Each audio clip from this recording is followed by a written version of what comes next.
గురుగారు మరో ఉత్తరం చూద్దామండి. ఖమ్మం నుండి రామారావు గారు పంపించారు. నదీ స్నానానికి వెళ్ళినప్పుడు దొరికిన శివలింగాన్ని ఇంటికి తెచ్చి పూజించవచ్చా తెలియచేయండి అని అడుగుతున్నారు. స్నానం చేసేటప్పుడు అద్భుతవంతమైనటువంటి వస్తువులు కనుక దొరికితే అది మీకు అదృష్టాన్ని ప్రసాదించినట్టు లెక్క.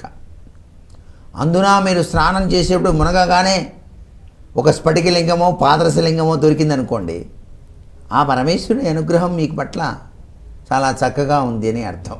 వెంటనే ఆ లింగాన్ని తీసుకొచ్చి మీరు పూజా మందిరంలో పెట్టి నిష్ఠగా చెంబెడు నీళ్లు పోస్తూ నమస్యస్తు భగవన్ విశ్వేశ్వరాయ మహాదేవాయ త్ర్యంబకాయ త్రిపురాంతకాయ కాలాగ్నిరుద్రాయ నీలకంఠాయ హర హర హర హర మహాదేవని నీళ్ళు పోయచ్చు.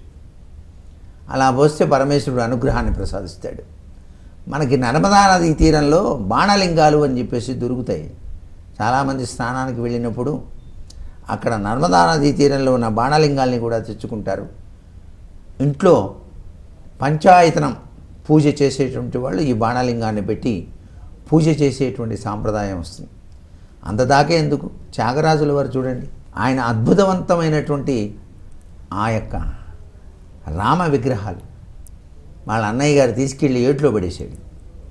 రామా ఎక్కడున్నావయ్యా అంటూ ఏడుస్తూ ఆయన అనేక ప్రాంతాలు తిరిగి అక్కడికి వచ్చి స్నానం చేయటానికి దిగేటప్పటికల్లా ఆ రాముల వారు దొరికేటప్పటికల్లా ఆయన పడ్డ ఆనందం అద్భుతం, వర్ణనాతీతం కదా. మరి అలా నదిలో దొరికినటువంటివి పరమ పవిత్రవంతమైందిగా భావించాలి. అయితే ఆ లింగం విచ్ఛేదం కాకూడదు, పగిలిపోయినవి. అలాగే నాకు దక్షిణావృత శంఖం దొరికిందండి గురువు గారు, స్నానం చేస్తుంటే ఆహా అద్భుతం ఆనందం అమోఘం అంటే ఆ దక్షిణావృత లింగం మధ్యలో ఇరిగిపోయింది అనుకోండి, అది తెచ్చుకుంటే మీకు కీడే, సుఖమేముంటుంది. అది పరిపూర్ణంగా ఆకృతిలో ఎటువంటి ఛేదనము లేకుండా ఉండాలి. అటువంటిది మీకు అదృష్టాన్ని కలిగిస్తుంది. చిత్రమైనటువంటి లింగాకృతులు కానీ చిత్రమైన వస్తువులు కానీ నదిలో స్నానం చేసేప్పుడు దొరికితే తెచ్చుకోరాదు. మరలాది కృష్ణార్పణం అని చెప్పేసి నదిలో వదలటమే.